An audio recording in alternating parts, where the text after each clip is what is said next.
Oh, hello viewers. Sorry, I'm still kind of setting everything up, but please stick around. Or not.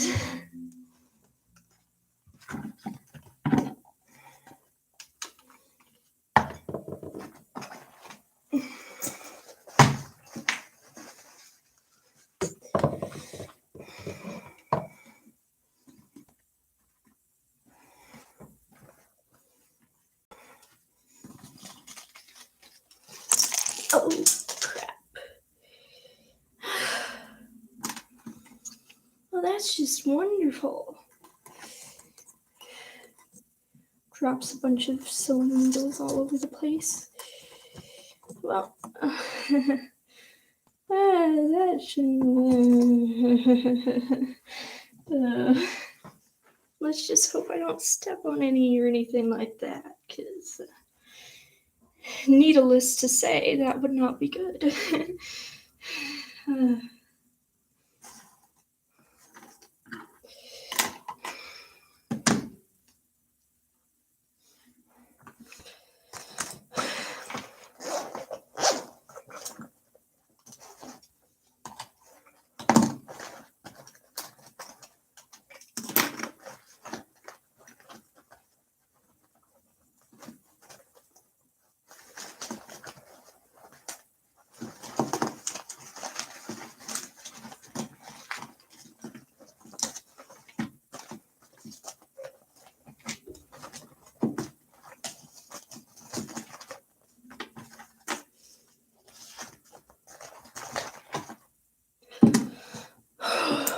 It's very, very hot in here. I will be right back. 1 second.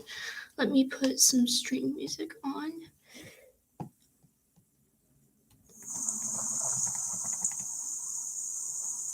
I will be right back.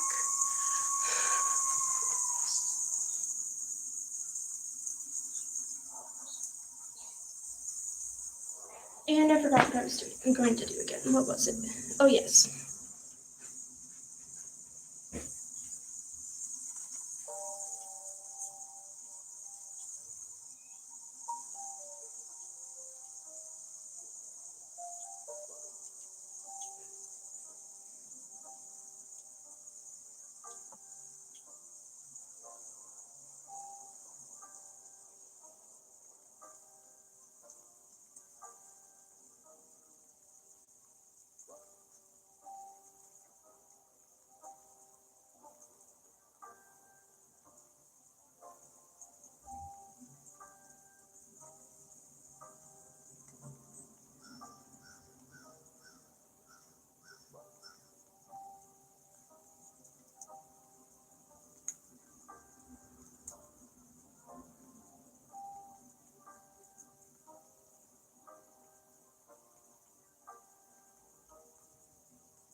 Sorry, I am back. That is absolutely, completely frustrating. I knew exactly what I needed, but I couldn't find it. Does that ever happen to you guys? Probably does. I think it's like a pretty common thing.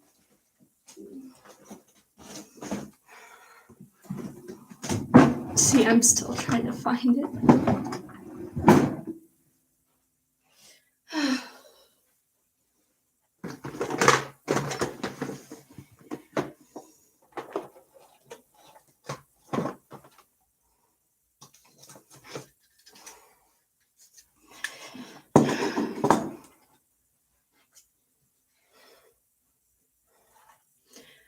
Well, I guess there's not very much that I can do about that, can I?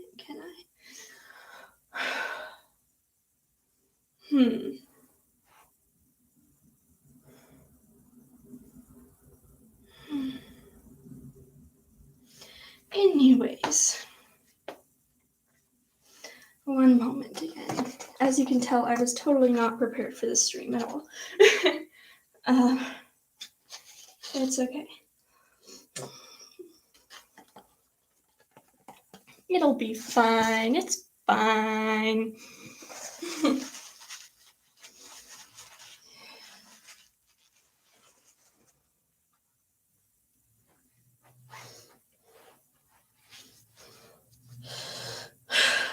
All right. Let me just fix this really quick. Wait, maybe it's in here. Nope, it's not. Okay.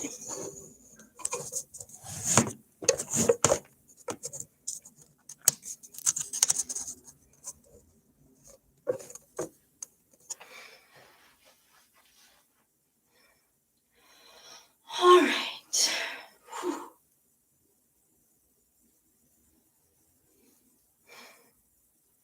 I guess it's just one of those days for me. All right. Now I'm just going to take a screenshot so that I can send it out.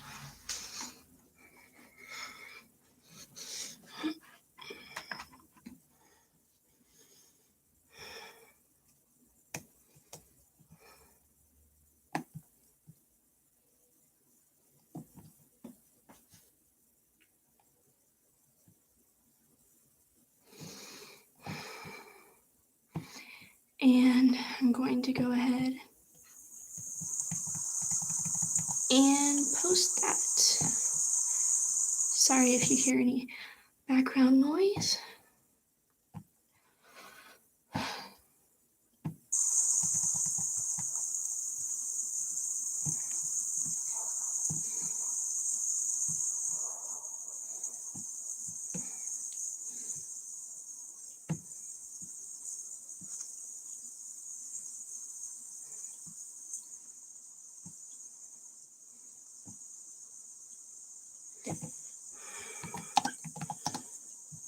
Wait, what?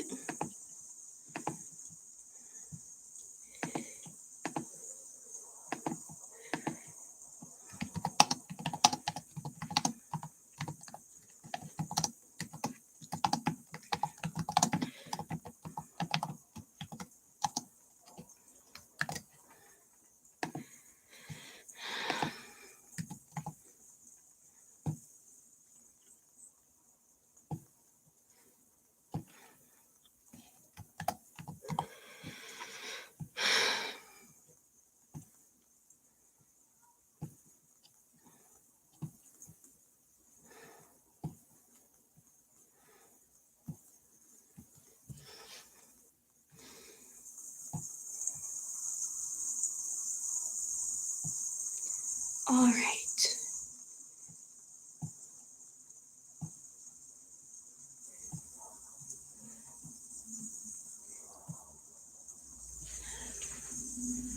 One second, my glasses need cleaning.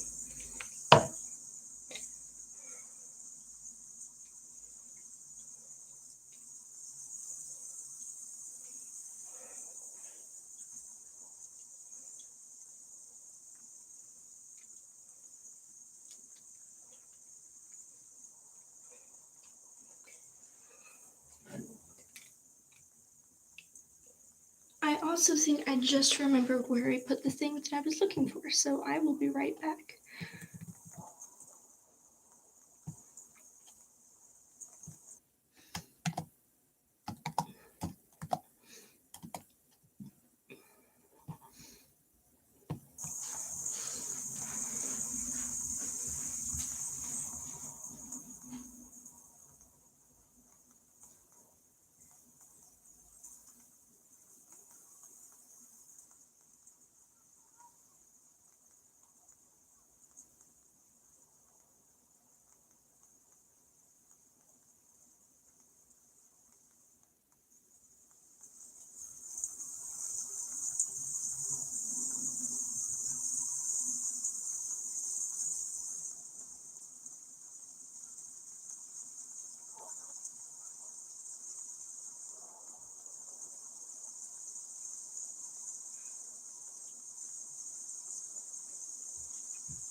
Nope. Oh well. Guess I'll have to do without it. I'll just have to continue to be hot and sweaty. You know, because that's always fun.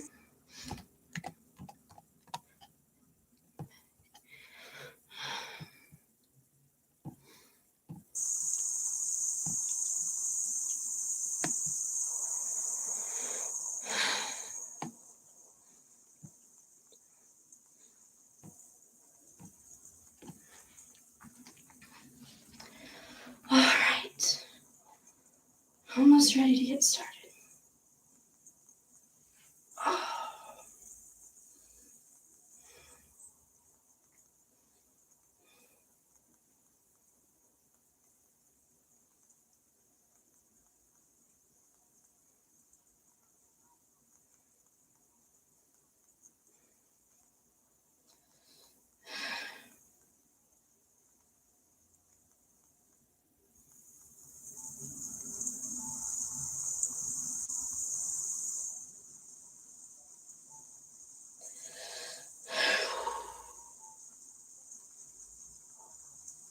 Alright. I think I'm ready to finally get started. Sorry for anyone who has been waiting for a very long time. Alright.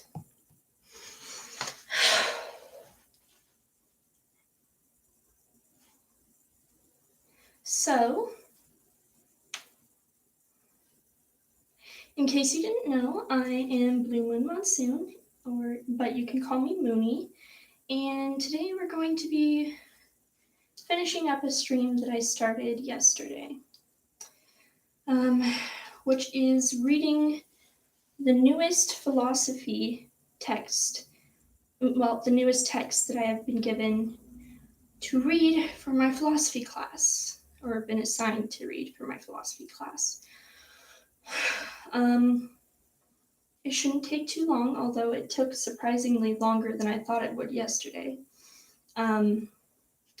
But, you know, whatever.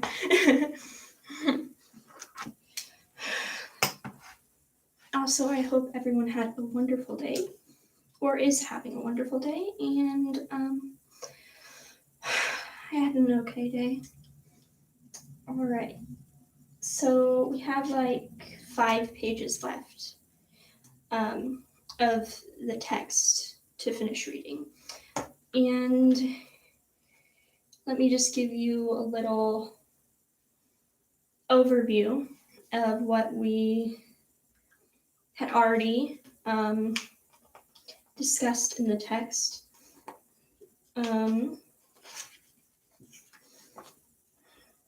We discussed if a soul is a body,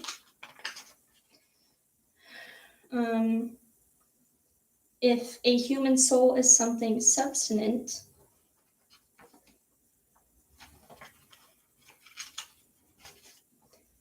and if the souls of brute animals are subsistent. So now we will be reading and moving on to Article 4. Let me just get a little drink really quick.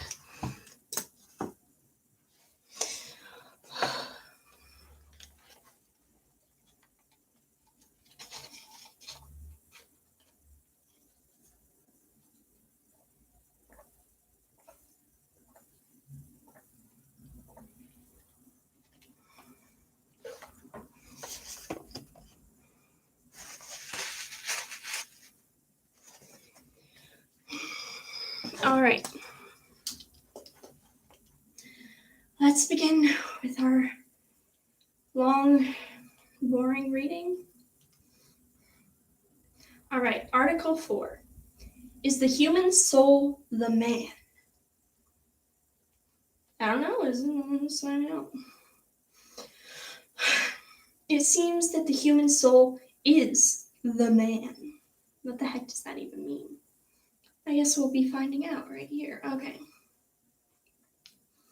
Oh, it looks like it quotes scripture. So that should be interesting.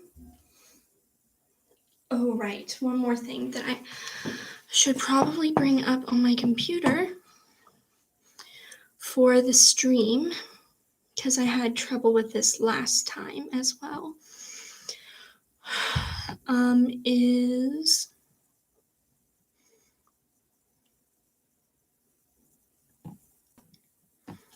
this, and then the other one is this.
All right. Now that we've got those two resources up, we can continue. Yay. Just needed to pull up Google Translate because this document has a lot of Latin terms, and I also use it to figure out how to pronounce certain things correctly. And then the other one is dictionary.com, not a sponsor, because although I may know terms, it makes it difficult for me to figure out the meaning of the text in the context that those terms are used. So those two tabs that I have opened should be able to help with those two problems if we come across them today in our reading aloud of this. Oh, I forgot to mention what the text is. I'm genuinely not quite sure what it's called, but it is by this person that we discussed in class. Let me open my notebook for that.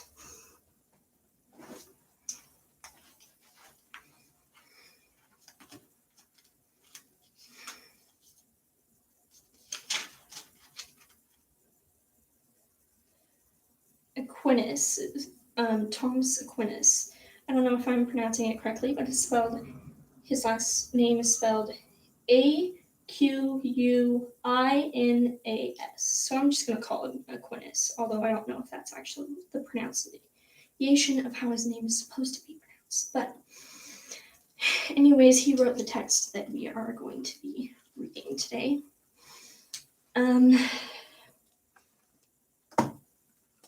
So yeah, let's go ahead and get started with that.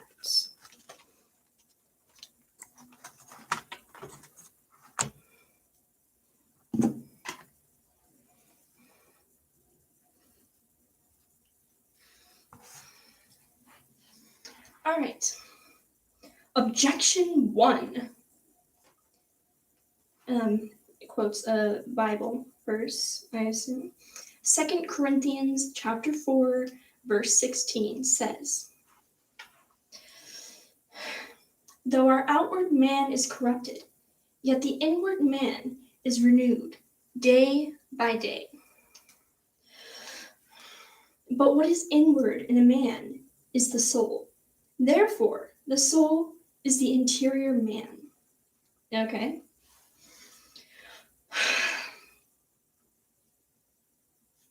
Objection 2. The human soul is a certain substance, but it is not a universal substance. Therefore, it is a particular substance. Didn't he just say that, pretty much? Therefore, it is a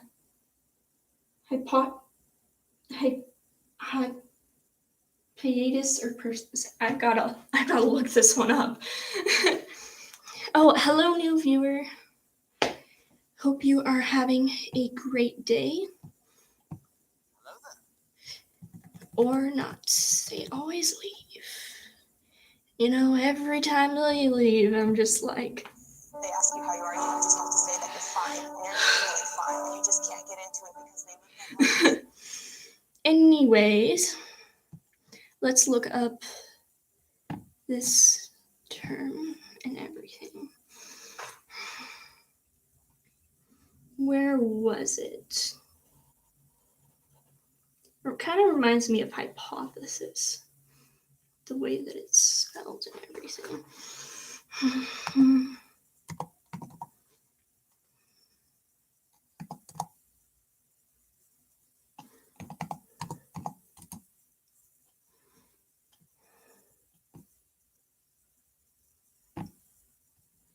Hypostasis.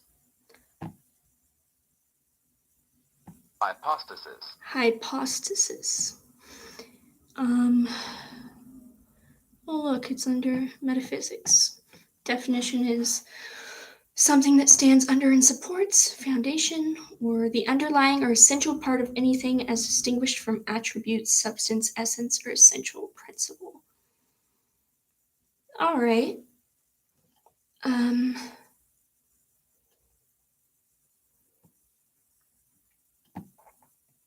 I guess that makes sense.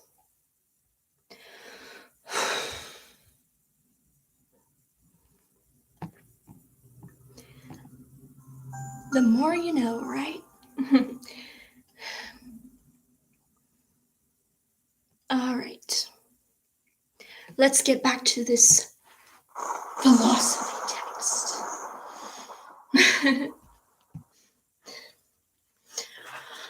All right. And I just completely forgot how to pronounce it again. Good thing I kept the tab open. Hypostasis. Hypostasis. All right. Therefore, it is a hypostasis or person. But it is not a person unless it is a human person. Therefore, the soul is the man, since a human person is a man or a woman. Well, I hate how in old texts they always use man to refer to anyone.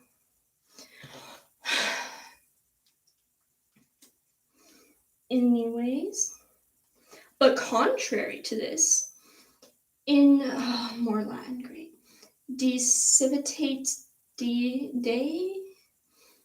I don't know what it's actually pronounced at this, 19, Augustine commends Varro for thinking that a man is neither the soul alone, nor the body alone, but the soul and the body together. I mean, that kind of sounds right to me.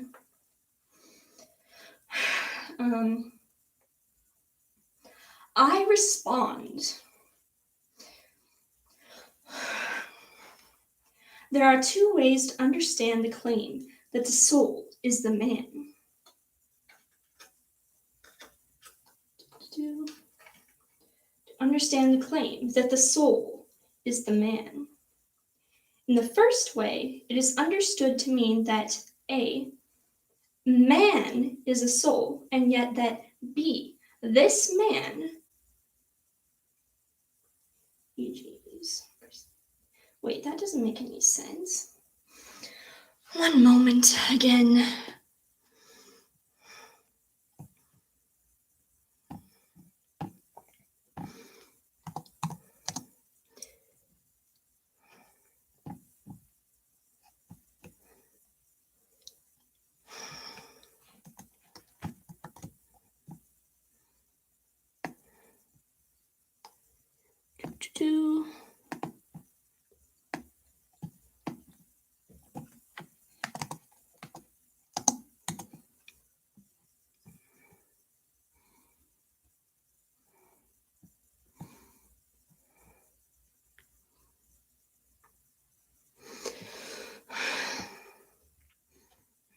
How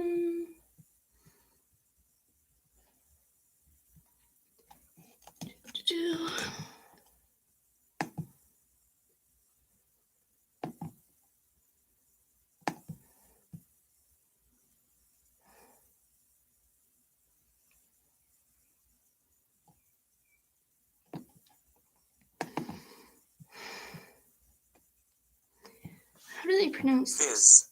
Fizz. Okay, then I have been doing that correctly. Let me just bring something up real quick. Let me put some music on while I do this.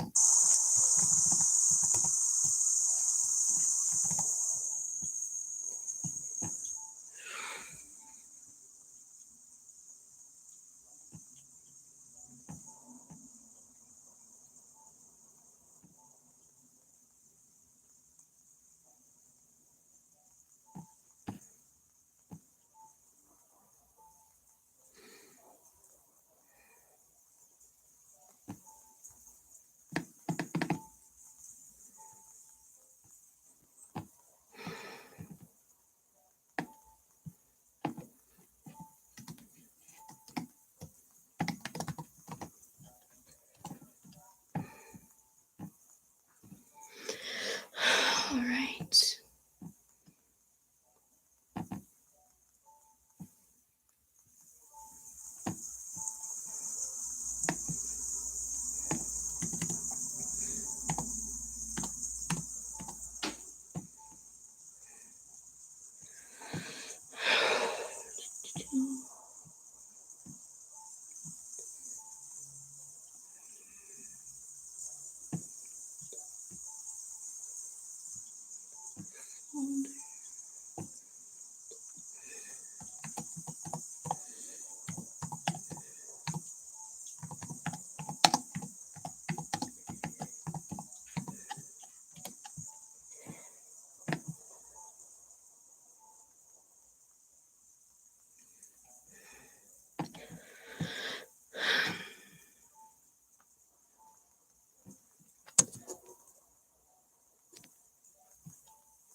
All right, and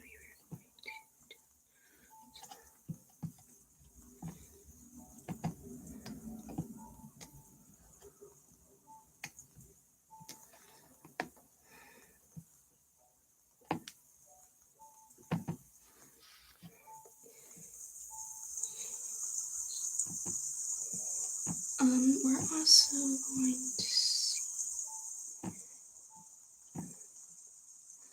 Sorry, I know this must be really boring right now.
All right, almost finishing up, so let me do this.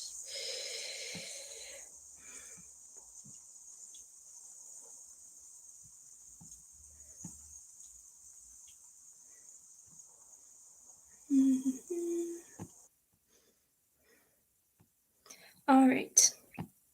Now that I have that all nice and set up, let's go ahead and continue with what we were reading.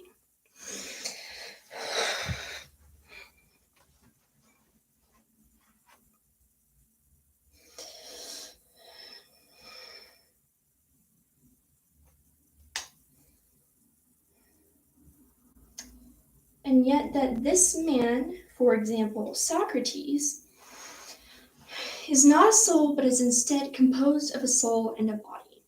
I bring this position up because some have claimed that the form alone belongs to the nature of the species, whereas the matter is part of the individual and not of the species. However, this cannot be true, for what pertains to the nature of the species is what is signified by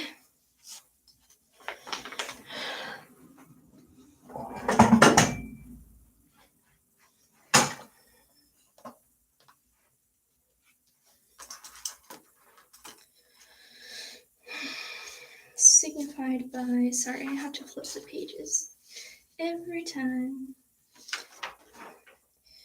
is what is signified by the definition.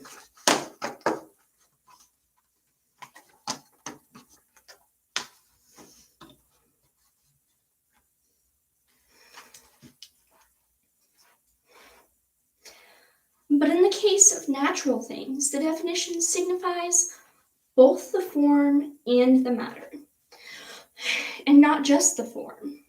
Hence, the matter is part of the species in the case of natural things, not, to be sure, designated matter, which is the principle of individuation, but rather common matter.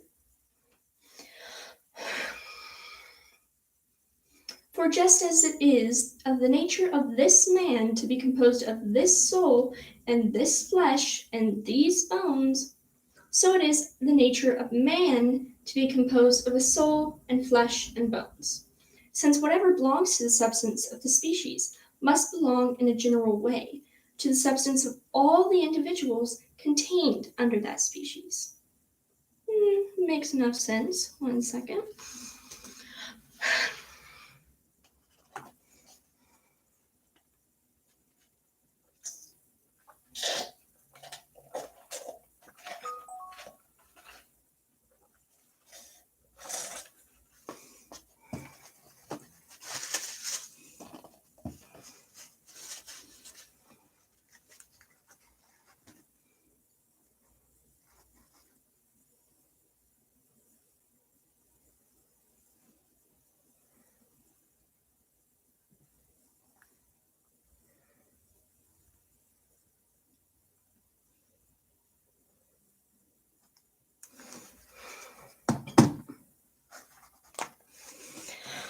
Anyways, where were we?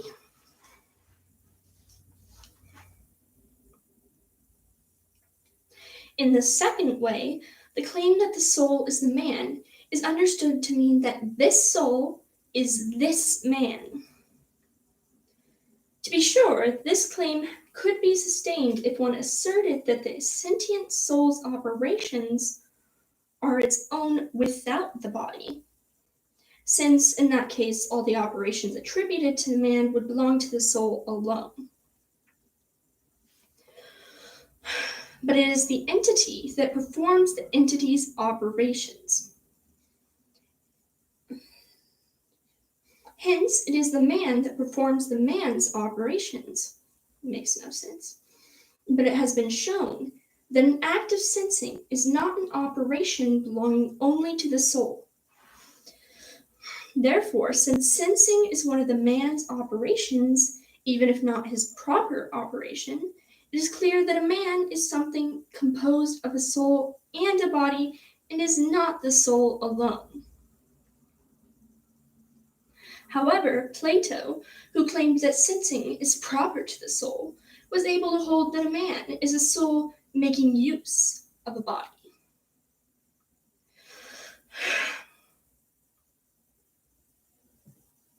This guy sure likes to argue with himself. Reply to objection 1. And that is why I say it. So, according to the For in Ethics 9, each thing seems to be mainly what is principal in it, in the way that a city is said to do what the mayor of the city does. It is in the sense that what is principal in a man is sometimes called the man. In some cases, this is the intellective part of man, which is indeed principal and is called the interior man.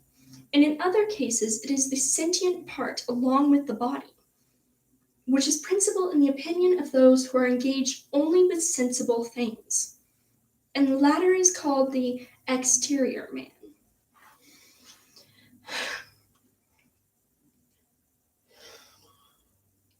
Reply to Objection 2. Not every particular substance is a hypostasis. Why do I keep forgetting how to pronounce it?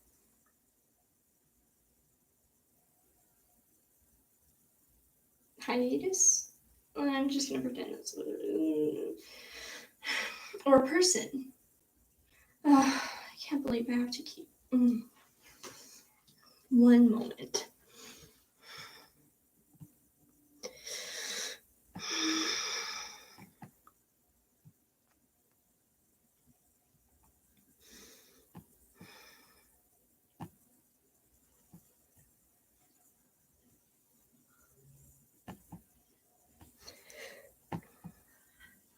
Hypostasis. Hypostasis. Hypostasis.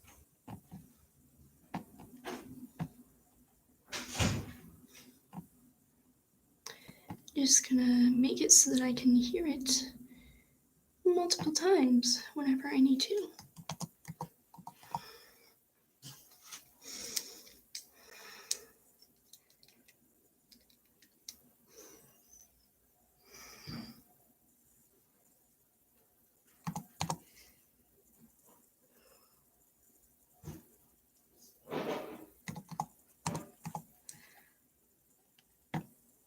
Please ignore any background noise that you may hear.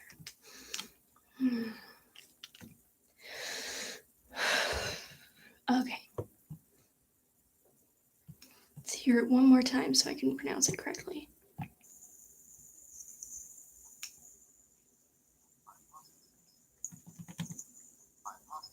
Hypostasis. All right.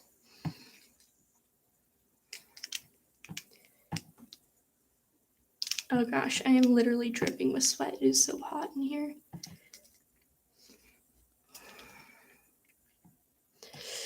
Oh my god. Oh, that's so gross. I wiped some of my sweat off and I tried to use the mouse pad on my computer and now there's just a big wet stain because of my... Oh, that's so gross. Just gonna...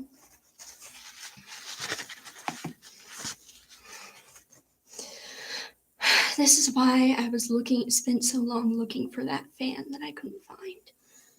And why I couldn't find it is because it's one of those fans. Anyways,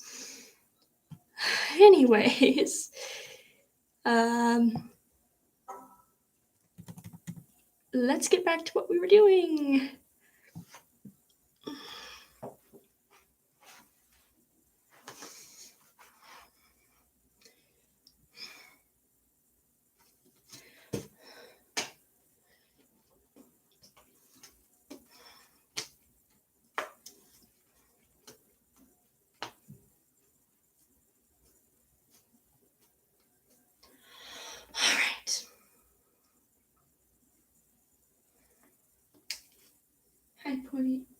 Hypostasis. I think that's how it's pronounced.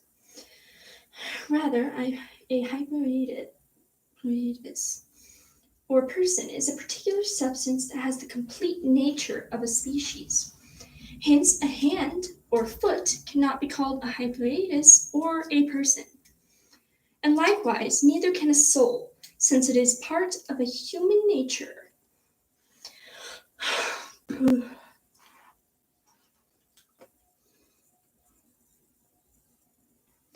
Article 5.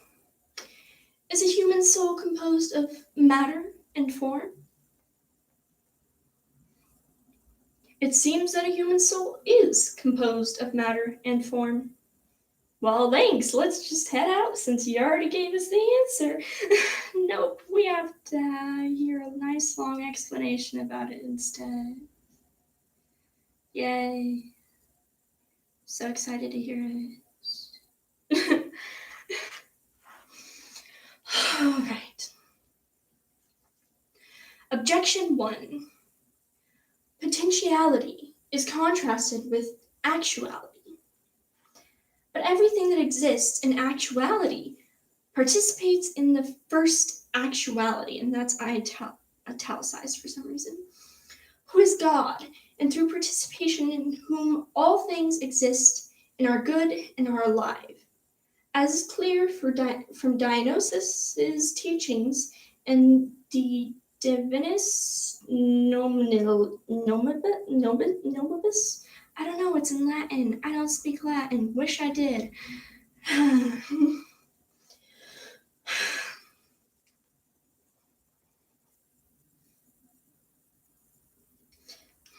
Therefore, everything that exists in potentiality participates in the first potentiality, and that's italicized as well. But the first potentiality is primary matter. Therefore, since a human soul in some sense exists in potentiality, which is clear from the fact that a man is sometimes engaged in intellective understanding only in potentiality, it seems that a human soul participates in primary matter as one of its parts.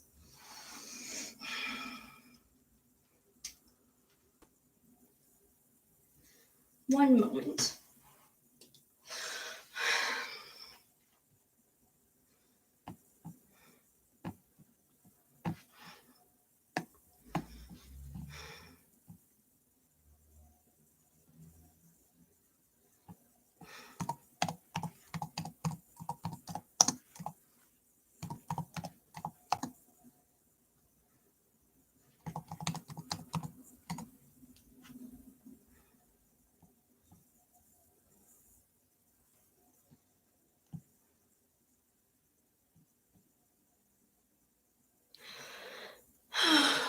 One second.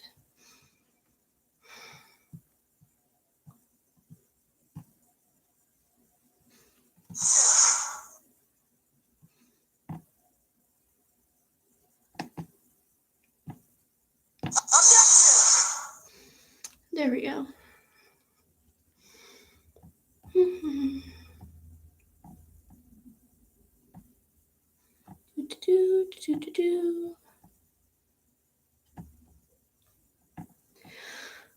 Now we have a nice objection button.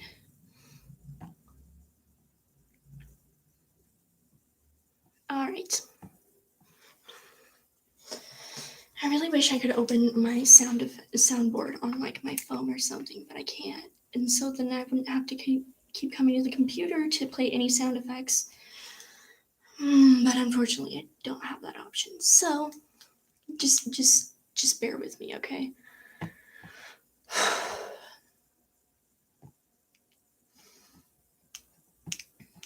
All right.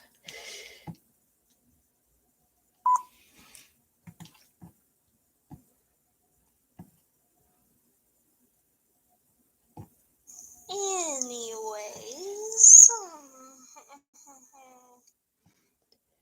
Let's see. We were at objection. 2, right? Anything in which, well, sorry if you hear background noise. Really?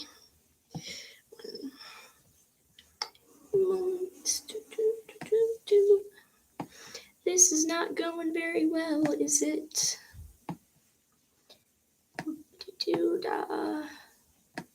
Could be going better. No, that's not what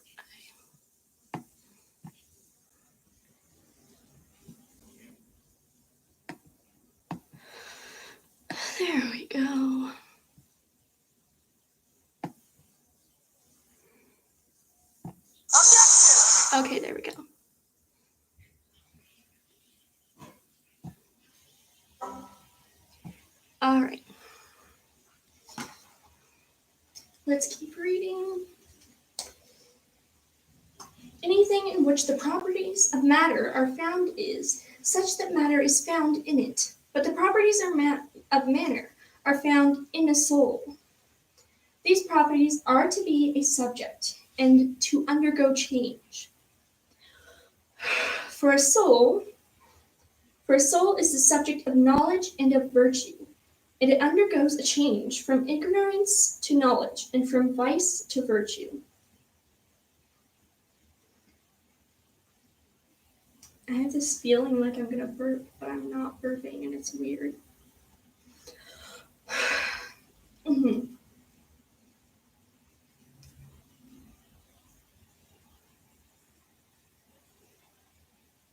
Therefore, there is matter in the soul.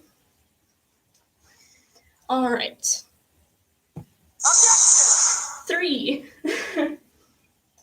As Metaphysics 8 says, anything that does not have matter does not have a cause of...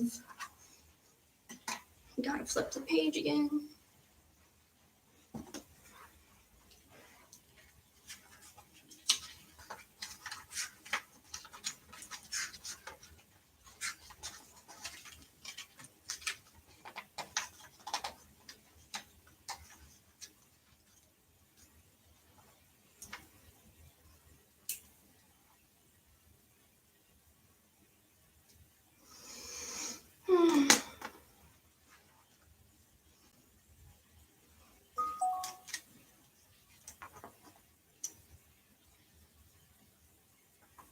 Wait. As Metaphysics 8 says, anything that does not have matter does not have a cause of its esse. I don't know how to pronounce that, but it's spelled E-S-S-E. It would seem like something so easy to pronounce, but no. So easy to understand and pronounce, but no. Of course it isn't. Okay, wait. But a soul has a cause of its esse, since it is created by God. Therefore, a soul has matter. Okay, I gotta pause for a second because I just got a message.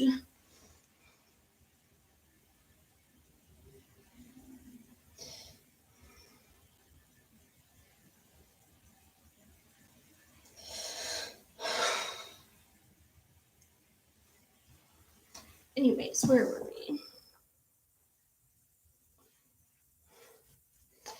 Anyways.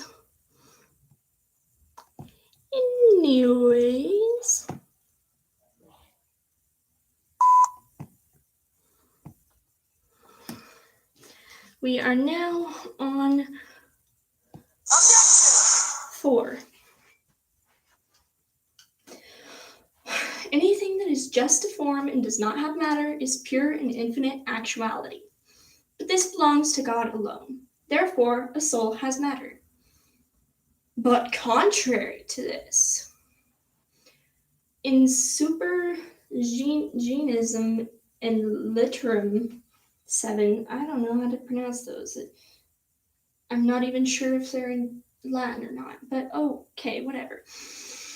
7.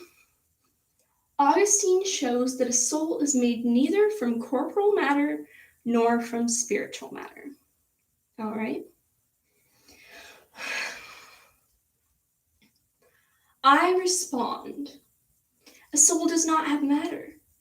This can be seen in 2 ways. Sure likes numbering things, this guy. The first way stems from the nature of a soul in general, and that's all italicized. For it belongs to the nature of a soul to be the form of a body. Therefore, either it is A, a form as regards the whole of itself, or B, a form as regards some part of itself. If it is a form as regards the whole of itself, then it is impossible that a part of it should be matter, given that matter means a being that exists only in potentiality. For a form,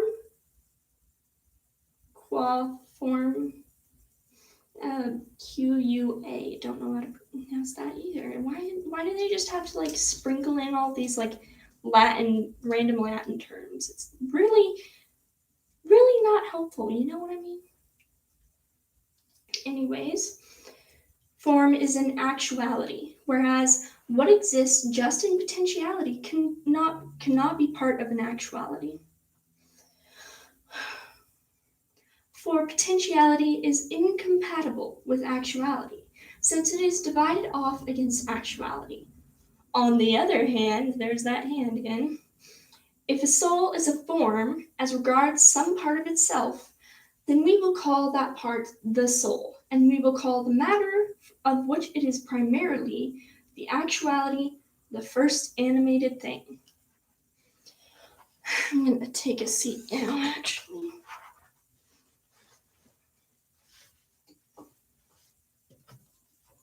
I feel so prim and fancy and nice sitting like this.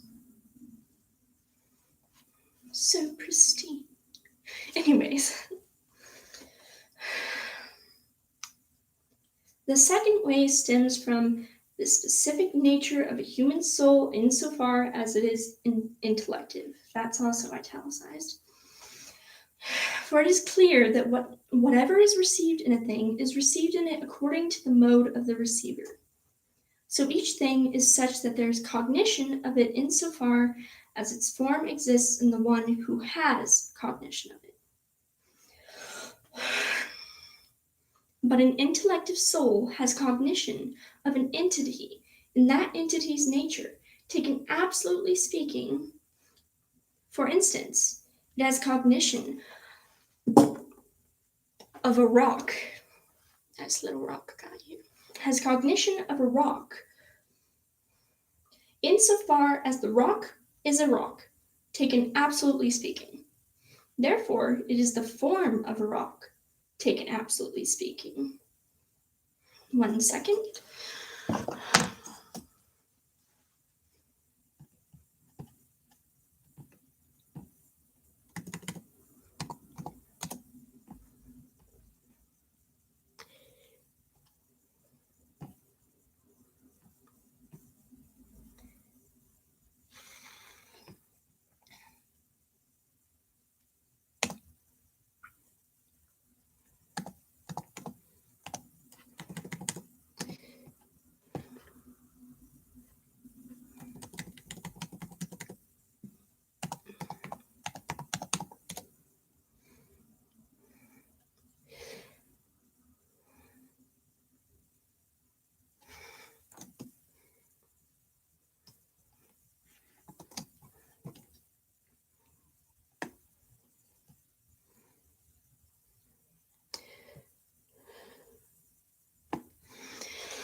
So complicated.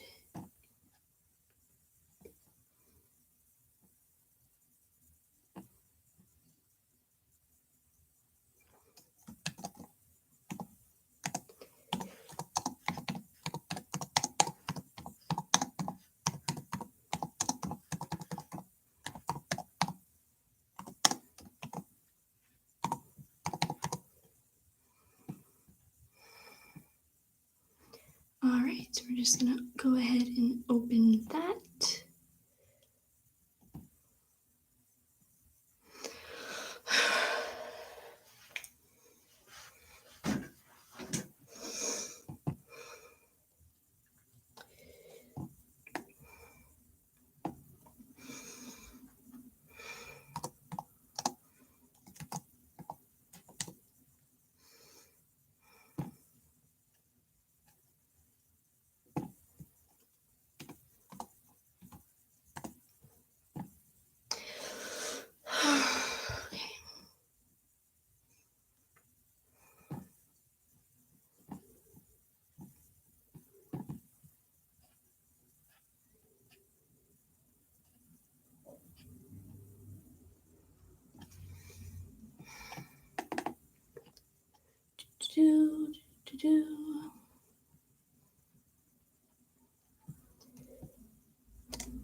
Sorry.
Okay.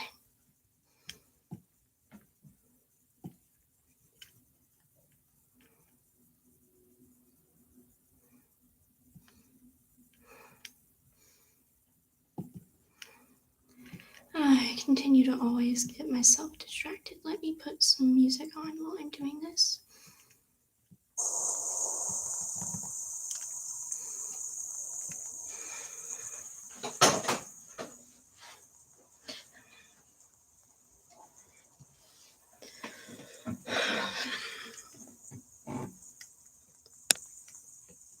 Hopefully this doesn't look too strange. No, it's good.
Once again, I have sweat dripping from my face.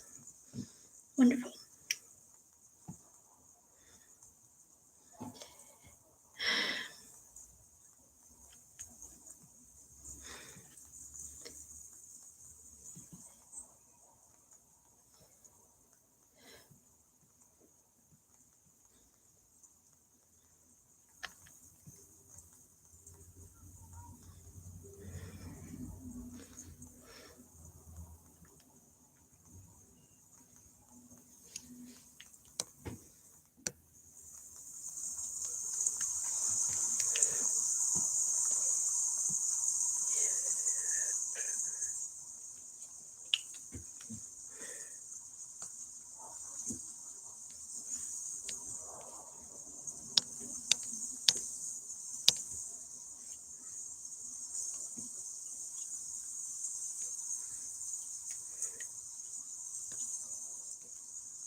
All right.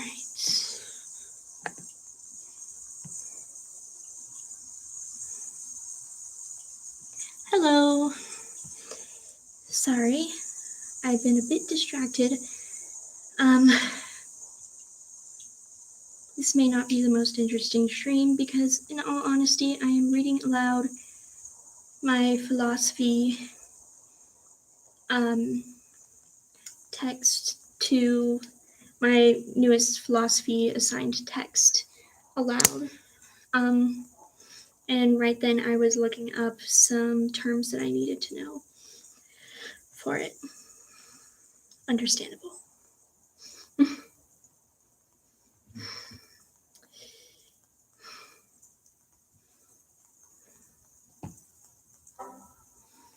Okay. Back to reading the stuff. Okay.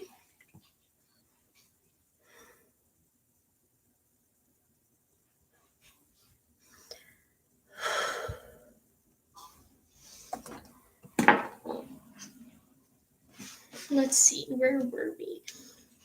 So I'm going to...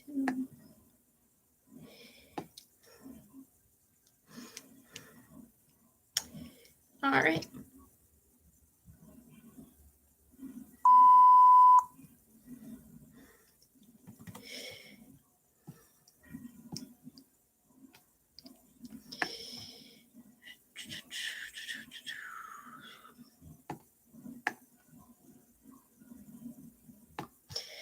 All right. Sorry if you hear any background noise, just ignore it, please. Oh my gosh, I've completely forgotten where we were.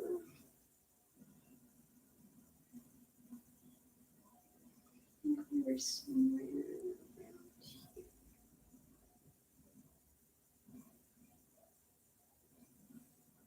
Ah.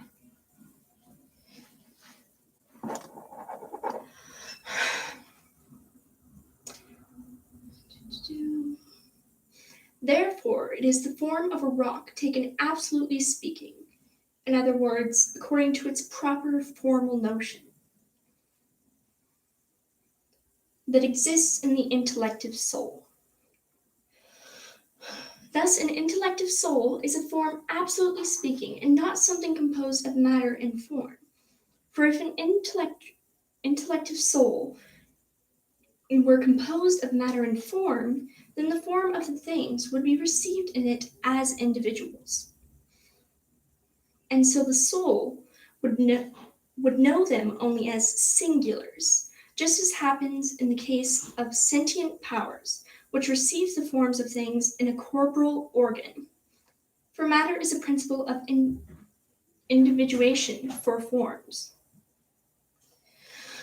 Therefore, it follows that an intellective soul, along with every intellectual substance that has cognition of forms taken absolutely, lacks a composition of form and matter.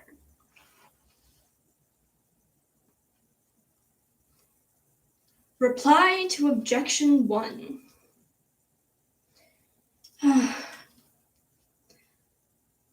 The first actuality is the universal source of all actualities, since it is infinite and has everything virtually within itself to begin with, as Dionysius puts it. Hence, things participate in it not as parts, but rather according to the diffusion of its procession. Now, since potentiality is receptive of actuality, it must be proportioned to the actuality. But the received actualities that proceed from the infinite first actuality and our participations in it are diverse. Hence, there cannot be a single potentiality that receives all the actualities, in the way that there is a single actuality that flows into all the participated actualities. Otherwise, the receptive potentiality would equal the active power of the first actuality.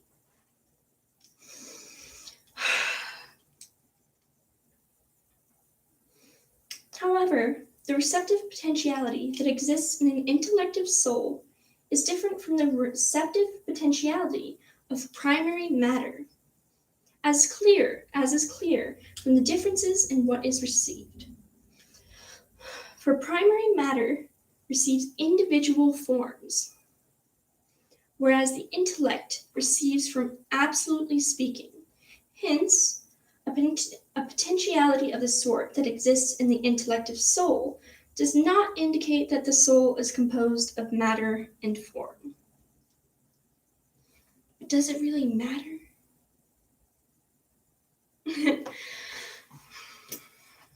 I need a little drink really quick.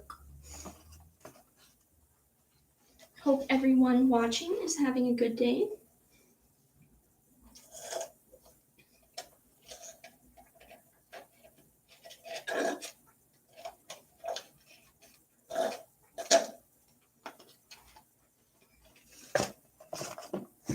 And if you aren't having a good day, I'm sorry about that. Hopefully it will get better.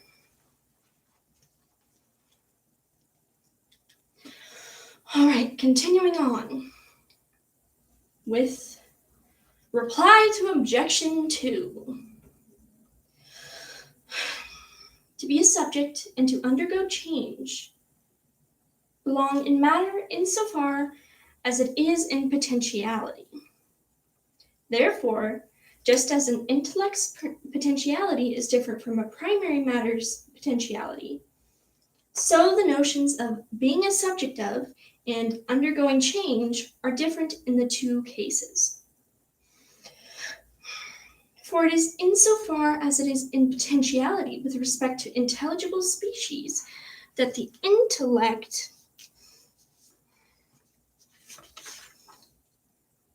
is a subject of knowledge and undergoes a change from ignorance to knowledge.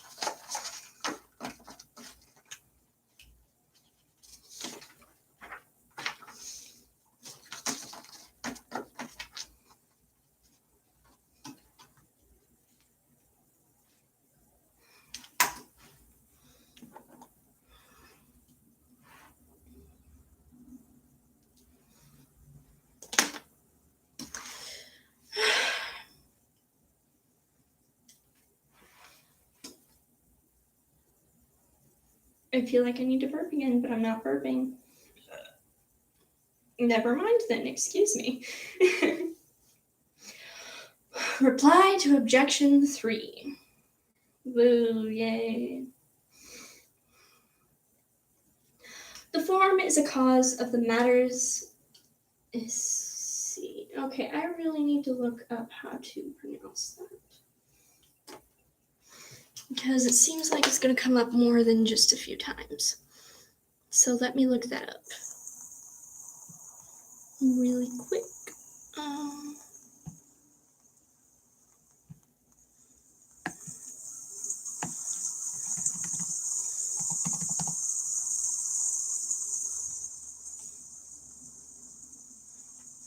Interesting. Let's see how it is properly pronounced. S-C. I guess I was saying that correctly.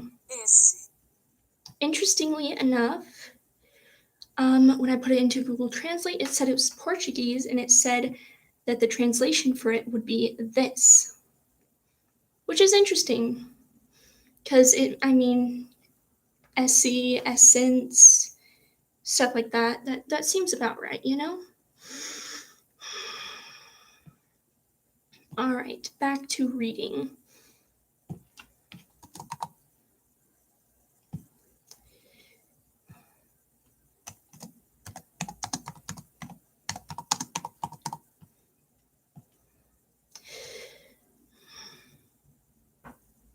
Excuse me. All right. Ooh, where was it? The form is a cause of the matter's esse along with the agent. Hence, insofar as the agent brings matter to the actuality of a form by transforming it, it is a cause of esse for it. if something is a subsistent form, it does not have esse through any formal principle, nor does it have a cause that changes it from potentiality to actuality. Hence, after the cited passage, the philosopher concludes that in the case of things composed of matter and form, quote, the cause is none other than that which moves the thing from potentiality to actuality, whereas things that do not have matter are all simply beings that are truly something, end quote. Reply to objection 4.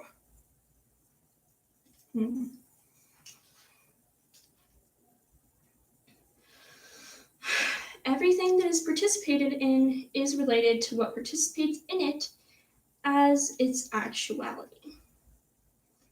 But if a created form is posited as subsisting per se, that's another one that I need to look up.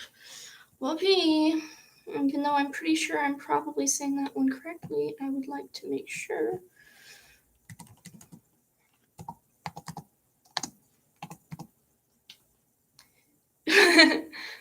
Oh my gosh. When I put it into Google Translate, it's spelled PER space SE. It says it was Hindi and that it translates to foot. So, okay then. But if you put it into Latin, it does say essentially. Which, yeah, oh, per se, yeah, of course I've heard that before. I guess I didn't make the connection.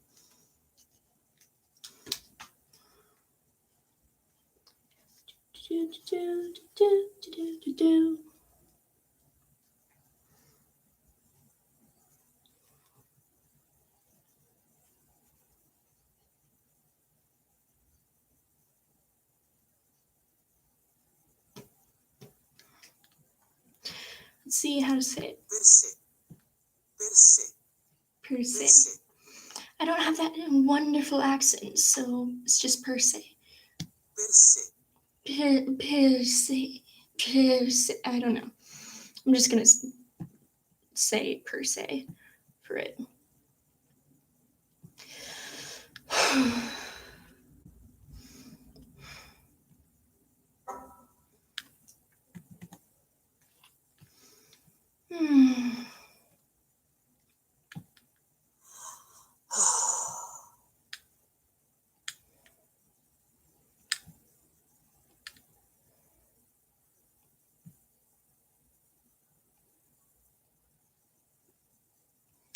All right.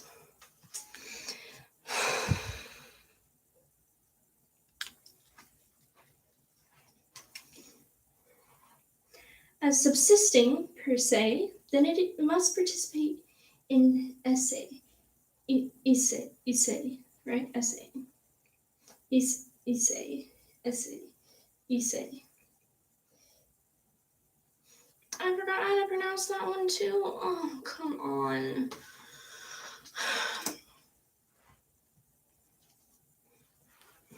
Let's do this to make it easier for myself.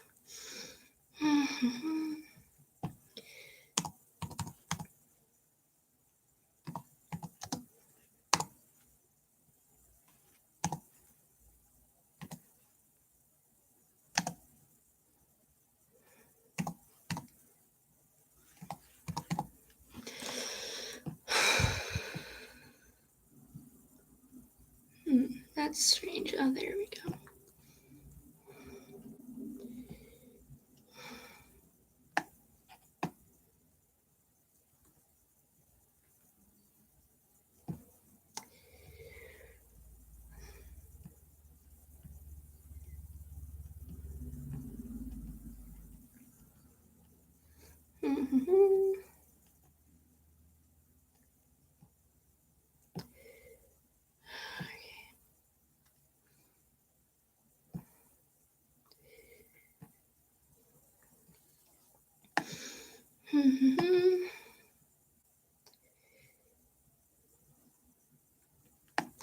gonna make that smaller.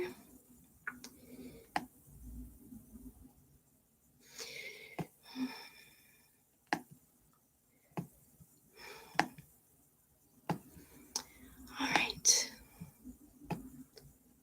If it will just work, please, maybe.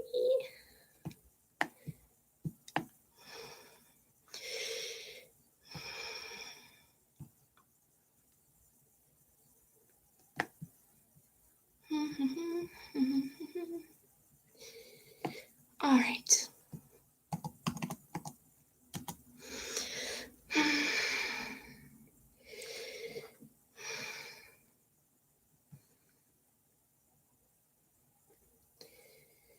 Wait, it doesn't.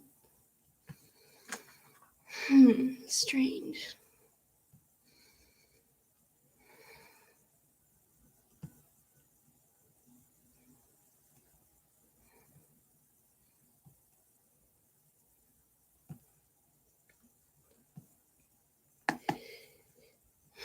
It doesn't let me hear it. Oh, there we go. SC. SE. So many different terms to remember.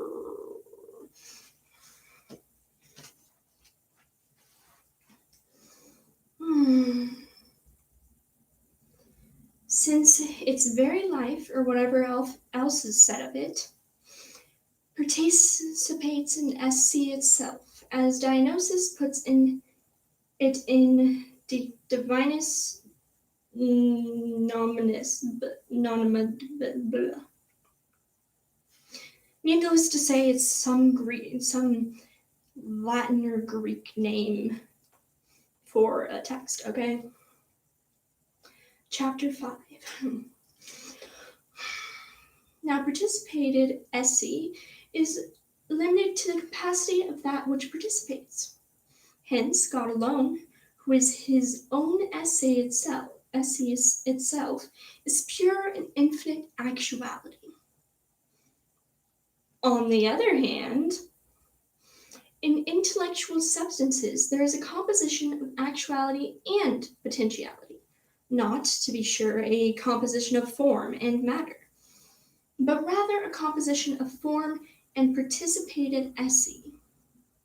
Hence, an intellectual substance is said by some to be composed of that by which it exists and that which exists. For SC itself is that by which something exists. I'm going to sit down again.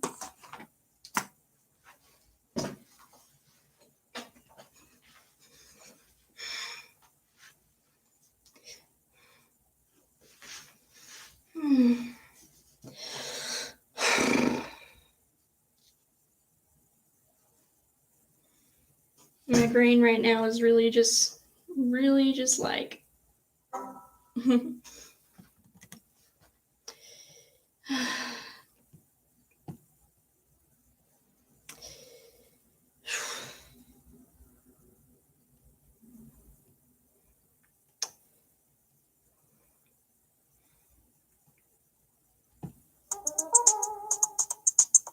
sorry, I just really like that one. Okay.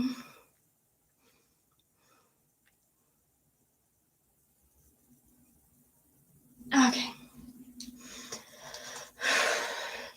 We're moving on to a new section now. All right, I need this one thing open again.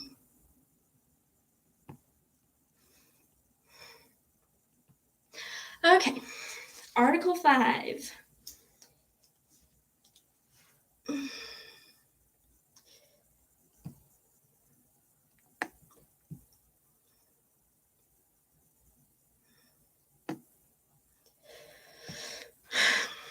Article 5.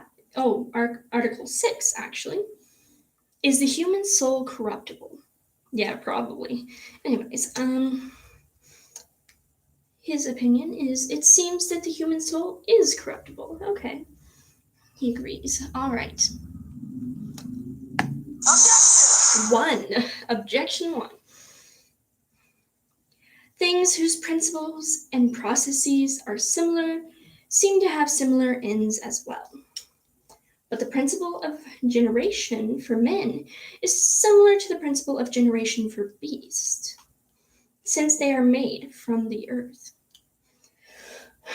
Again, the processes of life are similar in both cases, since all things breathe alike, and man has no more than the beast. As Euclides, chapter 3, verse 19 puts it. That's probably a scripture. Yeah, it's a scripture. But I don't know if it's just me or what, but I've hardly, I don't think I've ever actually, in church or anything, been asked to turn to that book of the scriptures. So that's kind of weird. I don't know. Therefore, as Euclides 3 concludes, death for a man and a beast is one, and the condition of both is equal. End quote. But the souls of brute animals are corruptible. Therefore, the human soul is likewise corruptible. Isn't that a logical fallacy what he just used to say that, isn't that the haystack, or it's the one where basically it's that logical fallacy where it's you assume that because of this something possibly completely unrelated will happen, because it feels like he's using that logical fallacy here where he's saying because beasts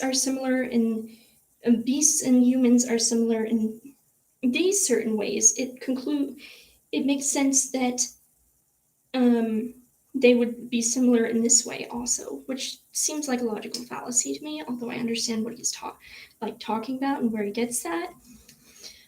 But I mean, that's an example of what that logical fallacy would usually be used as is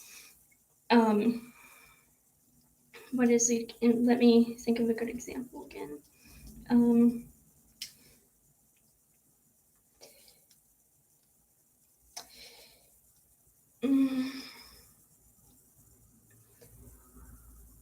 And sorry if this political view opposes yours or whatever, but let's say your statement is Trump is racist. All right. And then the next thing would be Trump is a Republican. And then your conclusion would be all Republicans are racist. You see, that doesn't logically follow. That there's obviously that logical fallacy there. And I think he's basically using that same one to say this, although I understand what he means and everything. It just...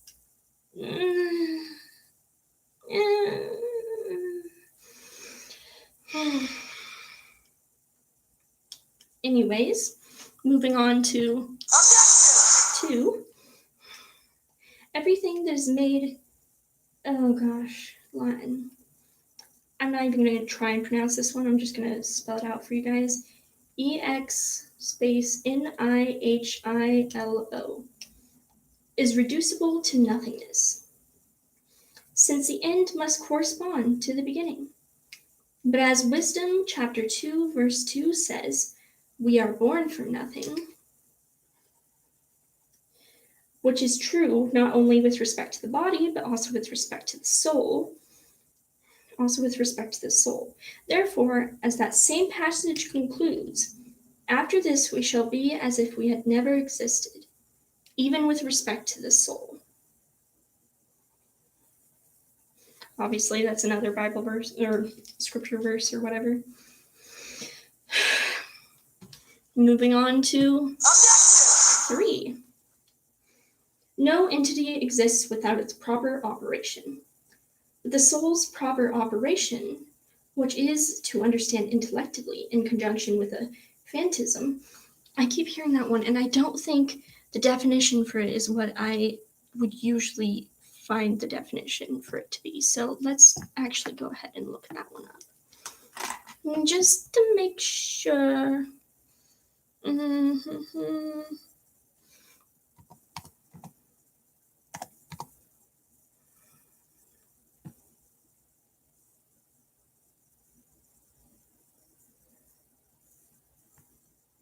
Phantasm. Yeah, this is what I would. Yeah, it pretty much gives the definition for what I was thinking. An apparition or specter, creation of the imagination or fantasy, a mental image or representation of a real object, or an illusionary likeness of something.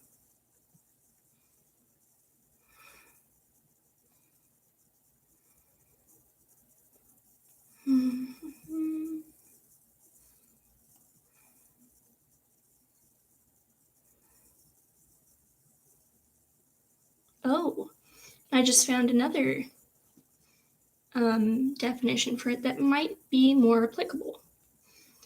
The third part of it says, in the philosophy of Plato, objective reality as distorted by perception.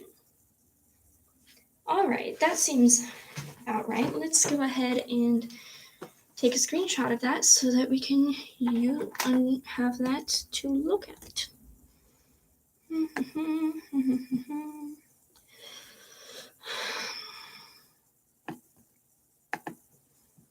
How are your guys' days? How are you guys doing? How was your day and blah blah blah blah blah. I can't speak. You know what I meant, okay?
All right. Back to reading the text. Now that we know what a phantasm is.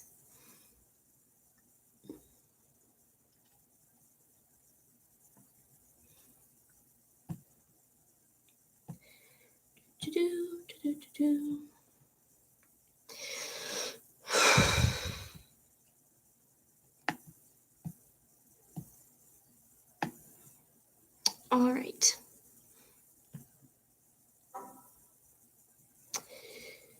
Okay.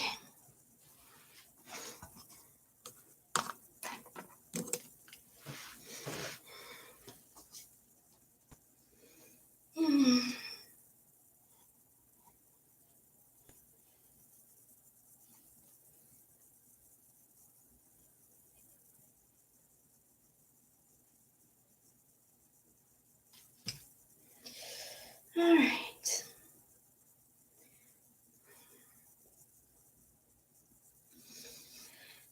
But the soul's proper operation, which is to understand intellectually in conjunction with a phantasm, cannot exist without a body, since the soul understands nothing without a phantasm.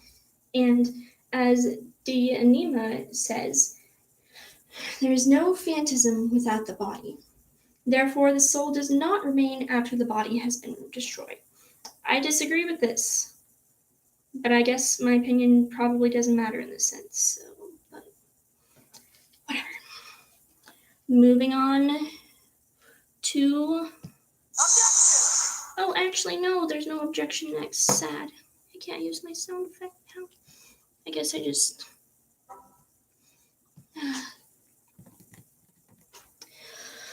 Alright. But contrary to this, in De Divinis Nomibus, that's that text that keeps coming up that's in Latin that I can't pronounce correctly. Chapter 4, Dionysius says that out of God's goodness, human souls are such that they are intellectual and have an incorruptible substantial life. That's weird. I will look that one up later because I'm pretty sure that it isn't important to my understanding of the text, but it does seem like an interesting word that I might want to know. So, anyways, I respond, not I, but the guy in the text. One must claim that the human soul, which we call the intellective principle, is incorruptible. For a thing is corrupted in one of two ways, either A, per se, or B, per accidens. I don't know how to say that, it's in Latin, but I'm pretty sure it means accident. So, yeah.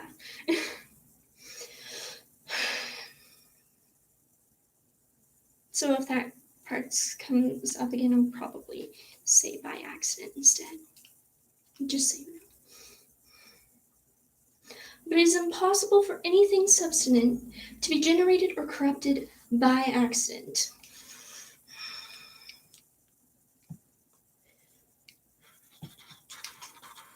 By accident.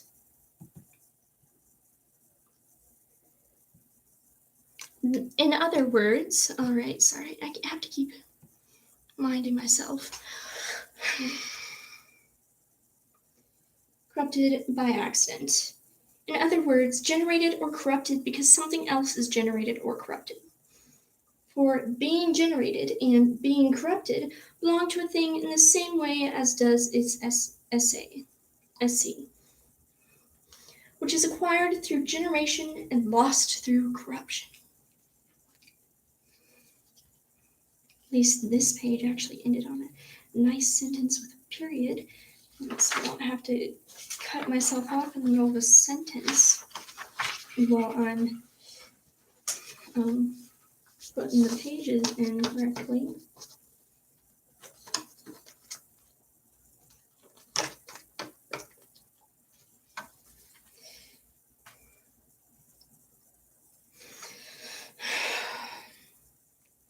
How many more pages do we have? Alright, we have 2.5 pages left. And I'm including each side of the double-sided document.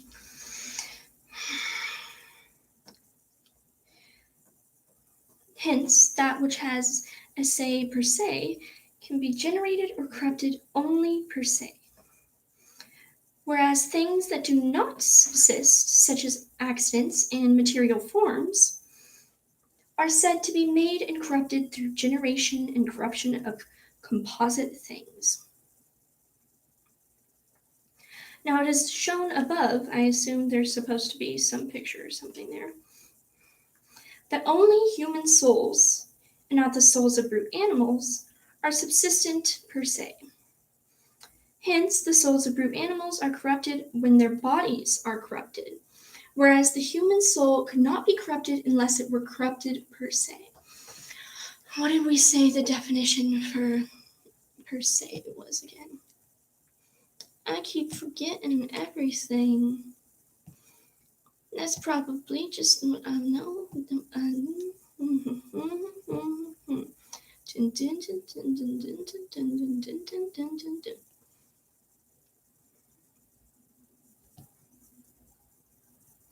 Oh yeah, essentially, yes.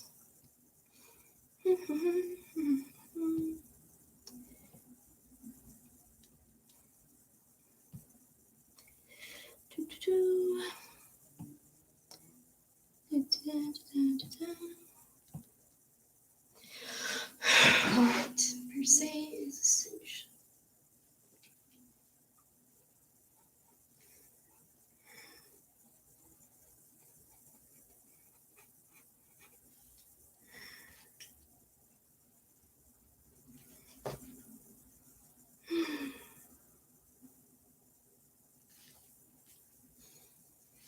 Okay, where were we?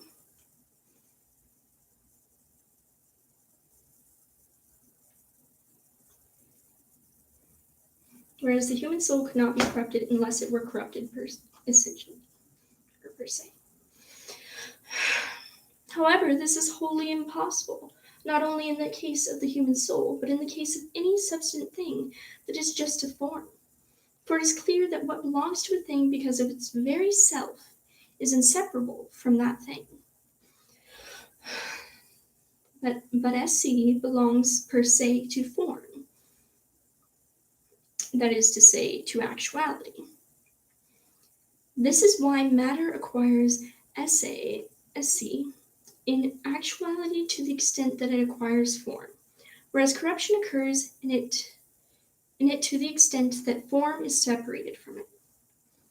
But it is impossible for a form to be separated from itself. Hence, it is impossible that a subsistent form should cease to exist.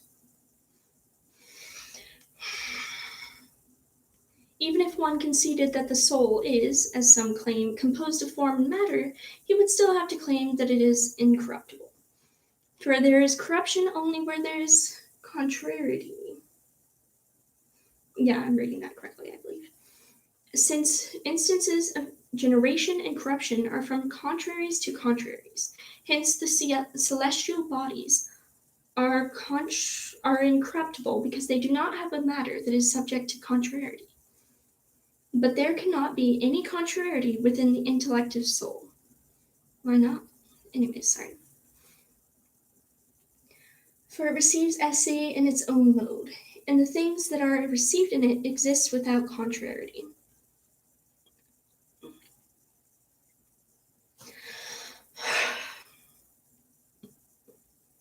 Excuse me.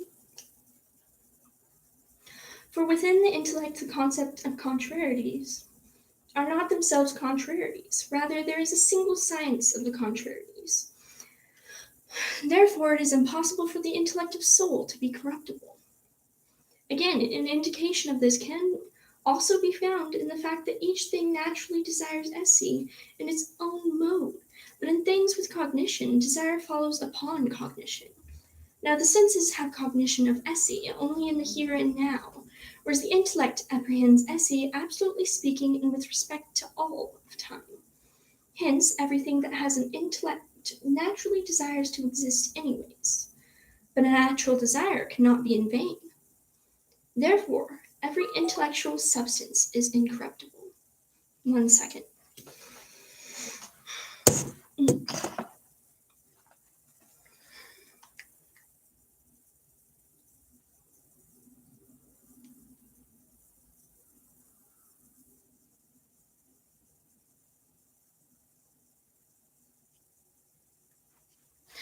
I'm going to take a little drink real quick.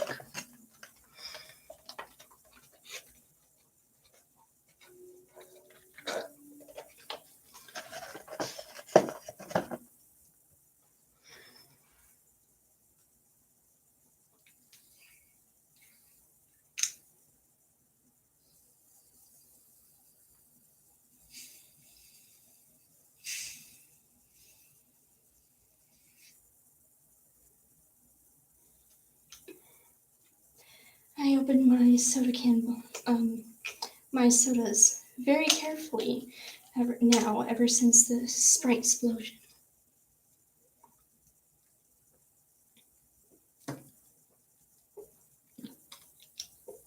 And when I say Sprite explosion, I mean the incident that happened where I opened a bottle of Sprite and it literally just exploded everywhere, like absolutely everywhere. And my old computer, was in front of me at the time, and it completely decimated my old computer. And that's why I have this new one. So I call it the Sprite explosion because it was a Sprite explosion. And yeah, I definitely learned from that experience. Part of me is tempted to blame it on the Sprite because I usually don't drink Sprite because I don't like it that much, but didn't have my favorite soda, Orange Crush, at the time, so I kind of, had to be less picky.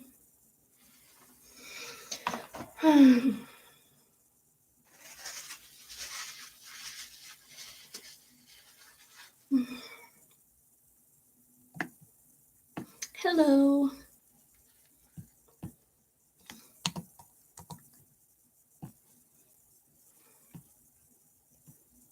Hello there. Let me just open this stuff really quick. I was just taking a short little break from reading this really long, well, not that long, I'm almost done with it, but this really boring philosophy text that I was assigned, so. I mean, it's kind of interesting, but it's just, I definitely would not choose it for free reading, that's for sure. Let's see, where were we? All right. I believe we are at reply to objection 1. As is made clear in Wisdom 2, I think they're referring to a scripture there, or the scripture book, or, you know what I mean. Anyways, Solomon introduces this argument on behalf with respect to the body, on behalf of the foolish. I skipped a line there. Thus, the claim that man and the other beasts have a similar principle of generation is true with respect to the body, for all animals are alike in being made from the earth. However, it is not true with respect to the soul, for the soul of brute animals is produced by a corporal power, whereas the human soul is produced by God. Oh, thank goodness he wasn't actually thinking that logical fallacy that he made with objection 1 was true. Oh. Anyways, continuing with what he was saying. In order to indicate this, the scriptural book of Genesis says of the other animals, let the earth bring forth the living soul. In parentheses, chapter 1, verse 24. Whereas of man it says, he breathed into his face the breath of life. Chapter 2, verse 7. And so, Euclides, I think I'm saying that correctly, I don't know. Chapter 12, verse 7 concludes, the dust returns to the earth from where it came, and the spirit returns to God, who made it.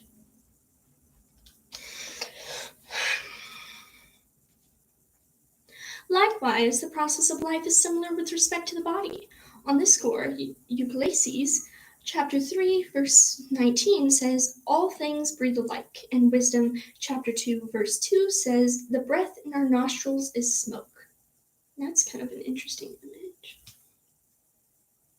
to think about.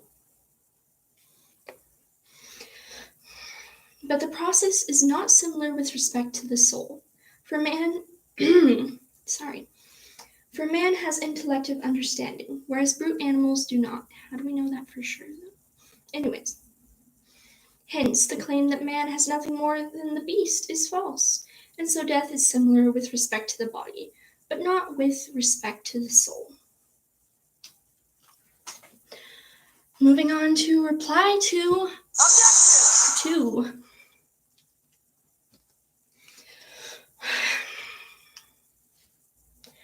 Just as a thing is said to be able to be created not through any passive potentiality, but only through the active power of the creator, who is able to produce something, Latin term, I don't know, is too when a thing is said to be able to be reduced to nothingness. This does not apply within the creature a potentiality for non-SC, but instead implies within the creator a power not to communicate SC. EC. Oh, hello. Whoever may be watching now. Glad if you are back. Let's see, where was I? By contrast, a thing is said to be able to be corrupted because there exists within it a potentiality for non-SC. Now, moving on to reply to Objection! 3. To understand intelectively in conjunction with a phantasm is the proper operation of the soul insofar as it is united to the body. However, when it is separated from the body, it, once again, the page cuts off in the middle of the sentence, it will have another mode of understanding, like that of other substances that are separate from a body. This will be explained more fully below. Yay, I can't wait. Actually, I can wait quite a bit. Logically, if I wanted. Yeah, anyways.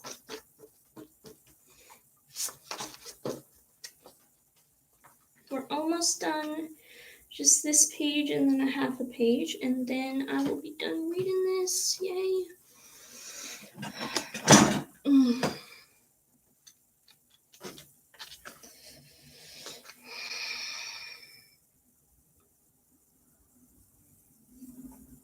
Now this one is quite interesting to me. I have not read this thing yet, but we're moving on to Article 7, and the question for Article 7, interestingly enough, is, does a human soul belong to the same species as an angel?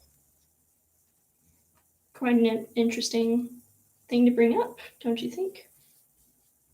Although I'm not quite sure how it relates to all the other stuff he was talking about, but whatever. Oh my gosh, excuse me. Oops. All right, and he says, it seems that a human soul belongs to the same species as an angel. All right. Objection! 1. Objection 1. Each thing is ordered toward its proper end by the nature of its species, through which it has an inclination toward that end. But the soul's end is the same as an angel's. 1 second.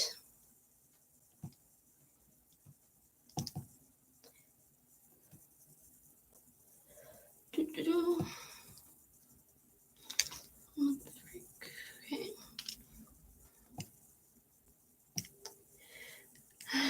Where was I? But the soul's end is the same as an angel's. In other words, eternal beatitude. Oh, that's an interesting word.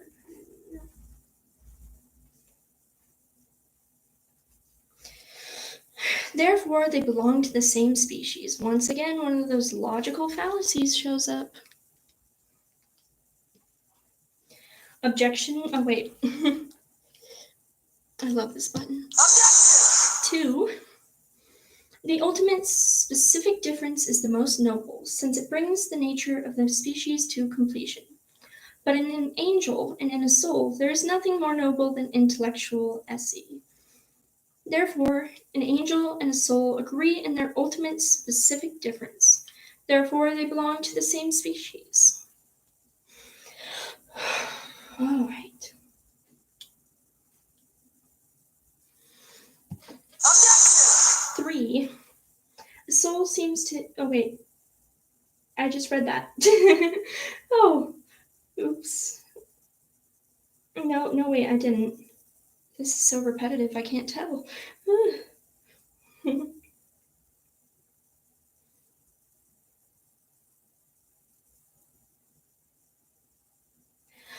Yeah. Objection. 3.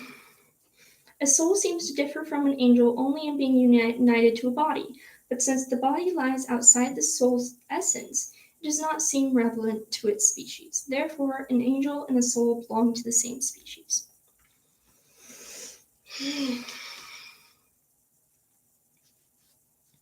But contrary to this, things that have diverse natural operations differ in species, but an angel and a soul have diverse natural operations.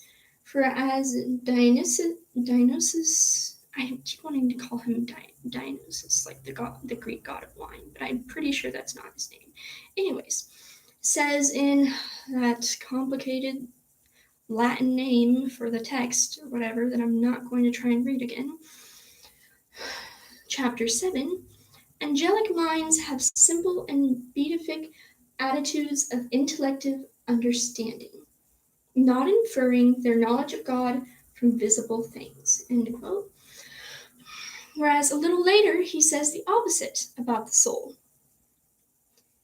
Therefore, a soul and an angel do not belong in the same species.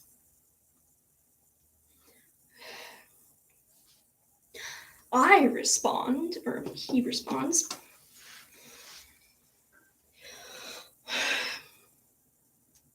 Origin, some sort of name, I don't know what to say, claimed that all angels and human souls belong to the same species. As was explained above, he said this because he held that the different grades found among such substances were incidental and stemming from free choice. But this cannot be the case, since among incorporeal substances there is no numerical diversity, and without a diversity of species, and without natural inequality. For if incorporeal substances were not composed of matter and form, but are instead subsistent forms, then it will clearly be necessary for there to be a diversity of species among them.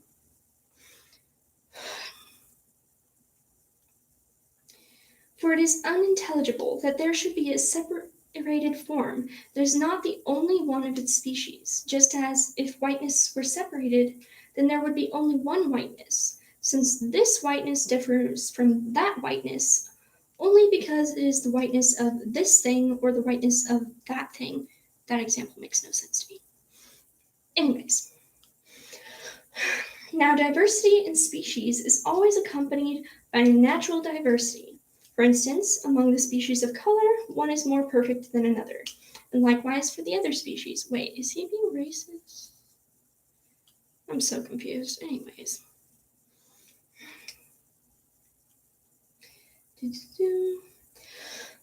This is because the differences that divide the genus are contraries.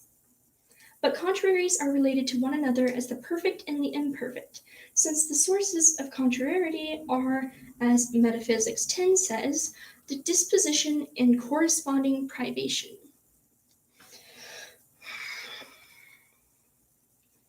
The same thing would follow even if substances of the sort in question were composed of matter and form. For if the matter of this thing is distinct from the matter of that thing, then it must be the case either that A, the form is the source of the distinction between the matters, in the sense that the matters are diverse because of their relation to diverse forms, in which case it still follows that there is a difference in species and a natural inequality, or that B, the matter is the source of the distinctness of the forms, in which case this matter can be said to be distinct from that matter only because of a distinction in quantity, something that has no place in the case of incorporeal substances such as an angel or a soul. Oh, we're on the last paragraph. Why am I silly? Also, please consider leaving a like for this live stream. I'm looking at you, one viewer. Leave a like. Alright. Last page. Hence, it is impossible for an angel and a soul to belong to the same species. Now we will show below how it is that many souls belong to the same species. Alright. Reply to Objection! 1. This argument goes through in the case of an end that is proximate and natural. However, eternal beatitude is an end that is ultimate and supernatural. Reply to Objection! 2. The ultimate specific difference is the most noble because it is maximally determinate in the way in which an actuality is more noble than the corresponding potentiality. However, in this sense, intellectual is not the most noble because it is intermediate and common with respect to the many grades of intellectuality. And the many grades of intellectuality. Just as sentient, whatever, is indeterminate and common with respect to the many grades within sentient SC. Hence, just as it is not the case that all sentient beings belong to the same species, so neither is it the case that all intellectual beings belong to the same species. Reply to Objection! 3. Even though the body does not belong to the essence of the soul, that soul is by the nature of its essence such that it can be united to the body. Hence, it is not the soul, but rather the composite, that properly speaking belongs to a species. And the very fact that the soul needs the body in a certain way for its operation shows that the soul has a lower grade of intellectuality than does an angel, who is not united to a body. Yay, we're done with reading it. Oh, hello to new viewers. Hello there. How might you be doing? I hope you're having a good day. I just finished reading that very long and quite boring text that I was assigned for philosophy. No offense to those that actually enjoy reading that kind of stuff. It's just not my cup of tea, if you know what I mean. It feels so good to finally be done with that.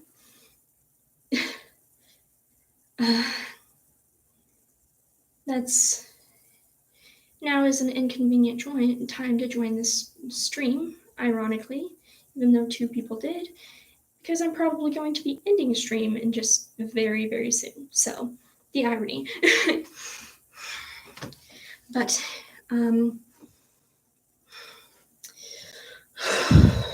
one second.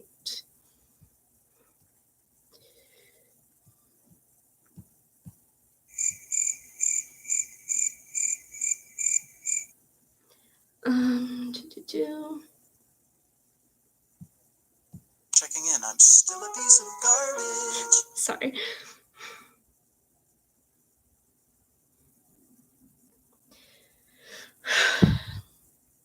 All right. Now, I'm thinking of, oh, you guys left. I'm thinking of maybe doing another just different topical stream after this one. So if you want to tune in for that or watch that, please do.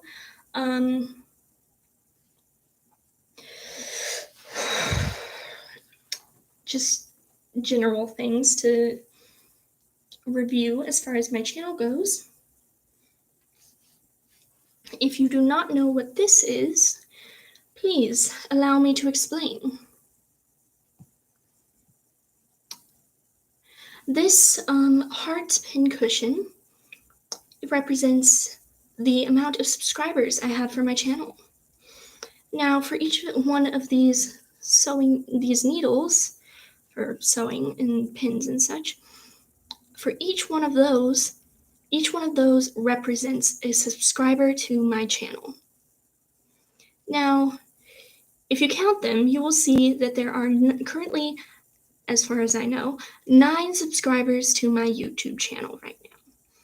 So if you might be interested in becoming one of the little needles in this, my subscriber hard pincushion, go ahead and hit the subscribe button for my channel, and maybe consider leaving a like as well, you know.